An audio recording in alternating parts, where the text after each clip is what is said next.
안녕하세요, 다빈치 코딩입니다. 파이썬 기초교육을 시작하겠습니다. 파이썬을 시작하려면 먼저 파이썬을 설치해야 됩니다. 하지만 파이썬 설치가 잘 되면 문제가 없지만 간혹 개인의 컴퓨터 사양이나 환경 등의 영향으로 설치가 잘 안 되는 경우가 있습니다. 이럴 경우 다시 설치하다 시간을 다 보내는 경우가 있습니다. 그래서 저는 처음 공부할 때는 설치보다는 온라인으로 시작하는 것을 권장합니다. 온라인으로 사용해보고 나중에 필요할 때 설치하는 것도 나쁘지 않다고 생각합니다. 제가 사용하는 사이트는 구글의 콜앱이라는 사이트입니다. 콜앱은 구글에서 주피터 노트북 형태로 파이썬을 사용할 수 있게 해주어 처음 배우기 매우 좋은 사이트입니다. 주피터 노트북 형태라는 것은 텍스트와 코드를 동시에 사용할 수 있어 데이터 사이언스 부분에서 굉장히 많이 쓰이는 도구입니다. 교육용으로도 상당히 좋다고 할 수 있습니다. 자, 윈도우에서는 구글 크롬, 저처럼 이제 맥북을 사용한다면은 사파리 아니면은 크롬에서 콜앱을 검색하면 됩니다. CULAB를 검색하면 됩니다. CULAB 콜앱이라고 나옵니다. 콜앱에 들어오면은 이런 화면을 볼 수 있습니다. 콜앱에 대한 설명이 있는데 파이썬을 쉽게 배울 수 있고 데이터 사이언스 분야에서 사용할 수 있게 만들어져 있습니다. 새 노트를 사용해서 파이썬을 한번 배워보도록 하겠습니다. 가장 먼저 배우는 것이 헬로 월드입니다. 프린트 헬로 월드, 이것을 실행할 때는 이 버튼을 누르던가 아니면은 컨트롤 엔터 치면은 됩니다. 그래서 이렇게 실행하고 나면 헬로 월드라는 것을 볼 수 있습니다. 이게 파이썬을 배울 때 제일 먼저 시작하는 겁니다. 간단한 실행문으로 프린트해줘라 무엇을 요 따옴표 안에 있는 문장을 프린트해주는 게 답니다. 이게 굉장히 간단한 것 같은데 C 언어나 자바에서는 전혀 다른 모습을 볼 수 있습니다. 헬로 월드 이거 검색을 하면은 헬로 월드로 만들어진 여러가지 이미지를 볼 수 있는데 여기에 보시면은 헬로 월드를 출력하기 위해서 어떤 코딩을 해야 되는지 알 수 있습니다. 자바로 실행하기 위해서는 이런 형태, C에서는 이런 형태 복잡한 것을 알아야 합니다. 하지만 파이썬에서는 단 한 줄로 출력할 수 있습니다. 텍스트를 한번 추가하겠습니다. 지금 우리가 처음 배운 거는 프린트문이라고 합니다.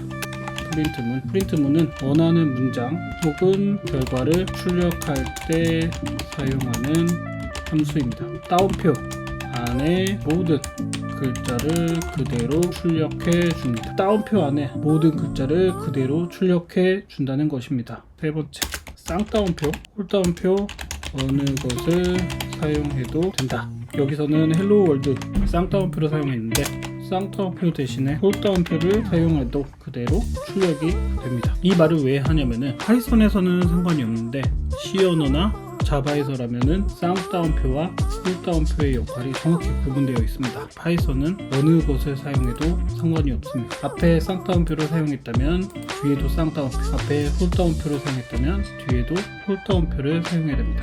앞에는 쌍따옴표하고 뒤에 홀따옴표를 사용하면 에러가 나는 것을 알 수 있습니다. 반대로 앞에 홀따옴표를 사용했는데 뒤에 쌍따옴표를 사용해도 에러가 발생합니다. 헬로 월드를 배웠는데 이것을 통해서 구구단을 한번 짜보도록 하겠습니다. 친구들에게 요 헬로 월드만 가르쳐주고 구구단을 한번 짜봐라 그러면은 거의 대부분이 못한다고 말합니다. 몇 가지 개념을 설명해주고 구구단이 어떻게 만들어지는지 금방 가르쳐줄 수는 있는데 하나하나 고민하면서 배워보는 게 더 좋습니다. 선생님이 말한 헬로 월드 요 프린트문 요거 하나만 가지고도 구구단을 짤 수 있습니다. 구구단을 한번 직접 짜보도록 하겠습니다. 코드 추가를 하고 자 2단을 출력할 거니까 2 곱하기 2를 2. 자 이렇게 해주면 됩니다.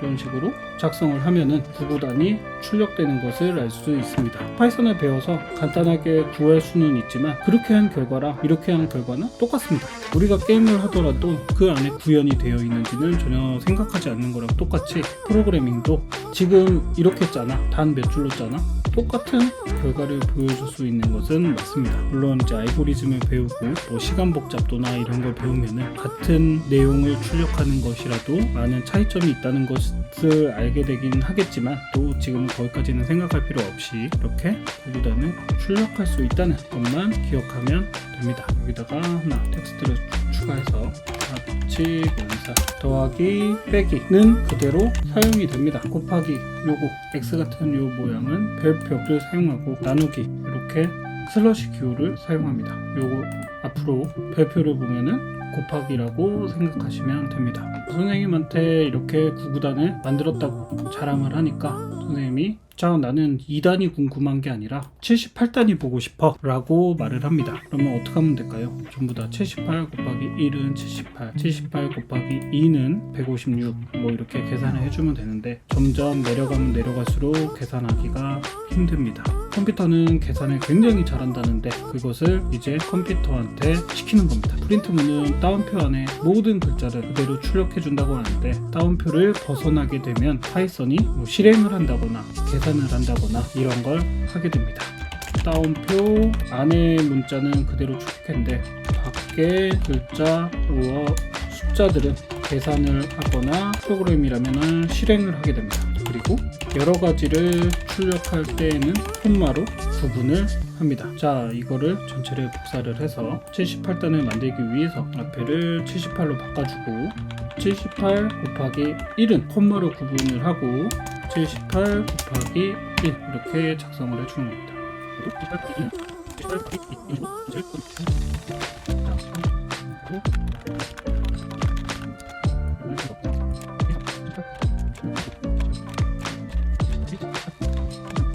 컨트롤 엔터키를 누르면은 컴퓨터가 알아서 이 뒷부분을 계산해서 78단을 출력할 수 있습니다. 자, 선생님한테 78단을 다 만들었다고 보여주니까 이번에 선생님이 78단이 아니라 87단이 보고 싶었어 라고 말을 합니다. 이 78 여기 있는 78을 전부 다 87로 바꿔줘야 됩니다. 만약에 또 87로 바꾸고 났다니 이번에는 또 567단을 보고 싶다고 할 수도 있고 뭐 123단을 보고 싶다고 할 수도 있고 이것을 매번 바꾸는 것은 상당히 불편한 일 중 하나입니다. 친구들한테 이제 코딩을 가르쳐 줄 때 하는 말 중에 하나가 개발자는 게을러져야 된다고 말합니다. 진짜 게을러져야 되는 게 아니라 최대한 효율적으로 코딩을 해서 나중에 바꿀 일이 있을 때 최소한의 수정으로 바뀔 수 있게 해야 됩니다. 지금 여기 있는 78을 전부 다 87로 바꾸는 거 부지런하게 바꿔주고 또 다른 숫자를 원하면 또 부지런하게 바꿔주고 이런 것보다는 처음부터 한 번에 바꿀 수 있는 것을 배워서 살짝만 수정해도 전체가 바꿀 수 있게 배우는 것이 더 좋다고 말을 합니다. 그것을 하기 위해서는 또 다른 개념을 하나 알아야 됩니다. 그것이 바로 변수. 자, 변수란 상자, 도어, 네임, 태그다. 이렇게 생각하시면 됩니다. 상자에다가 우산꽂이라고 이름을 적어놨습니다. 사람들이 이것은 우산꽂이구나. 그리고 우산을 꽂을 것이고 거기다 뭐 쓰레기통이라고 적어놓으면은 이건 쓰레기통이구나. 이건 뭐 쓰레기를 버릴 거. 이런 상자라고 생각을 하면 됩니다. 우산꽂이가 없을 때 쓰레기통만 있으면은 그 쓰레기통을 우산꽂이로 사용할 수 있듯이 이름이라는 거는 그냥 우리가 정한 거고 프로그램에서는 어떻게 사용해도 상관이 없습니다. 이름에 맞게 사용하는 것이 좋습니다. 변수를 사용하기 위해서 변수 이름을 지어줘야 됩니다. 우산꽂이일지 쓰레기통일지 이런 이름, 이것을 변수명이라고 하는데 변수명에는 몇 가지 규칙이 있습니다. 변수명의 규칙, 첫 번째가 변수명은 숫자로 시작할 수 없다 를 하나 추가해서 내가 숫자를 담기 위해서 number라는 변수를 만들어서 여기다가 1을 담습니다. 이 number라는 빈 상자에다가 1을 넣는다는 것과 같습니다. 근데 변수명을 숫자로 시작해서 1 number는 2 이런 식으로 작성을 하면은 변수명이 숫자로 시작하니까 바로 빨간 줄이 쳐지면서 에러가 발생합니다. 변수명은 숫자로 시작하면 안 됩니다. 단 뒤에 붙는 거는 상관없습니다. number 1은 1이고 number 2는 2고 변수명 뒤나 중간에 숫자가 들어가는 거는 아무 에러가 발생하지 않습니다. 두 번째로 알아둬야 될 것은 변수명의 특수 기호를 사용할 수 없습니다. 변수명에다가 골뱅이 표시를 넣고 실행을 해보면은 바로 에러가 발생합니다. 느낌표 이런 걸 넣어도 에러가 발생하고 달러 표시 이런 걸 넣어도 바로 에러가 발생합니다. 단 언더바 묘기호 언더바는 변수명으로 사용할 수 있습니다. 되면 변수명으로 사용할 수 있습니다. 뭐 앞에 와도 되고 어떻게 해도 정상적으로 동작을 합니다. 언더바만큼은 변수명으로 사용할 수 있다고 생각하시면 됩니다. 네 번째, 예하고는 변수명으로 사용할 수 없습니다.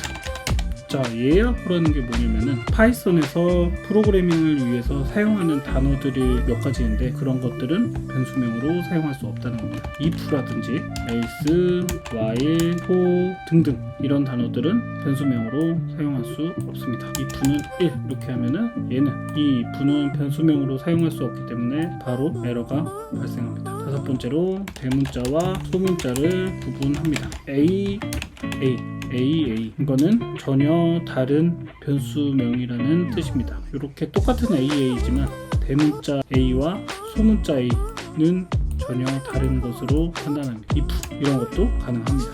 뭐 if, else, while, for 이런 예약어를 변수명으로 사용하고 싶으면은 대문자를 섞어 쓰면 됩니다. 여섯 번째로 띄어쓰기 사용할 수 없습니다. 변수명 이름은 change number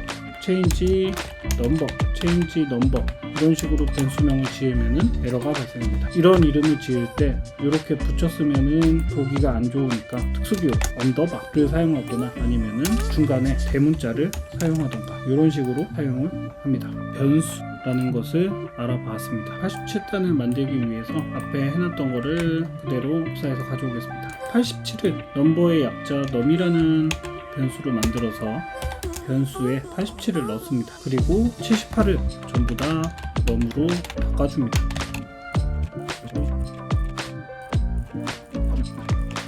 이렇게 바꿔주고 실행하면 될까요? 그럼 실행을 먼저 해보겠습니다. 요 뒤에 있는 num은 87로 바뀌어서 계산이 됐는데 이 앞에 있는 num은 그대로 출력되는 것을 알 수 있습니다. 다운표 안에 있는 거는 그대로 출력되기 때문에 이 num은 87로 바뀌지 않고 그대로 출력됩니다. 이 num을 다운표 밖으로 빼내야 합니다. 이것을 다운표 밖으로 한번 빼내 보겠습니다. 콤마로 구분을 해주고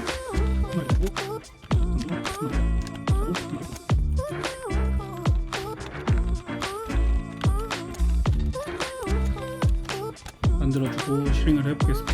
이제 87단을 볼 수 있습니다. 87단뿐만 아니라 987단 아니면은 간단한 9단 어떤 구구단을 하더라도 이 숫자 하나를 바꿔주면 구구단이 출력이 됩니다. 선생님한테 자신만만하게 이제 어떤 구구단이 와도 할 수 있다 라는 걸 보여주는 선생님이 1부터 9까지 보는 건 너무 심심하니까 이제 난 11부터 19까지 보고 싶어 라는 말을 합니다. 그럼 어떻게 하면 될까요? 자, 여기를 또 11, 12, 13 이렇게 다 바꿔주고 이 앞에도 11, 12, 13 다 바꿔주면 됩니다. 되긴 하는데 그렇게 갖다 주면 또 선생님이 이번에는 101부터 119까지 보고 싶다고 할 수도 있고 아니면은 1000부터 1009까지 보고 싶어 라고 할 수도 있으니까 가능하면 이 부분도 수정을 하는 게 좋습니다. 인덱스라는 변수를 줘서 인덱스를 1로 지정을 해놓고 얘를 인덱스로 바꿔줍니다. 아까랑 똑같이 얘도 다운표 안에 있기 때문에 출력이 제대로 안 될 겁니다. 얘는 이런 식으로 다운표로 구분을 해줍니다. 첫 번째 숫자 나오고 곱하기 인덱스는 숫자와 인덱스의 곱수로 출력이 됩니다. 근데 2를 바꿔줘야 되는데 이 2를 인덱스 2는 2 이런 식으로 한다고 하면은 인덱스 2 너무 곱하기 인덱스 2 이런 식으로 한다면은 어차피 11부터 19까지건 101부터 109까지건 다 이 값을 바꿔줘야 됩니다. 고민을 해보니까 이 인덱스는 여기서 한번 사용되고 더 이상 사용되지 않습니다. 그리고 이 숫자는 이 1은 더 이상 사용 안 되고 2만 사용이 됩니다. 인덱스에다가 인덱스 더하기 1을 해준다면은 이 인덱스의 값이 2가 돼서 여기서 다시 인덱스를 재활용해서 사용할 수 있습니다. 그 다음에도 인덱스는 인덱스 더하기 1로 3도 바꿔주면 됩니다. 텍스트를 하나 추가하고 아까 4칙 연산에 대해서 배웠는데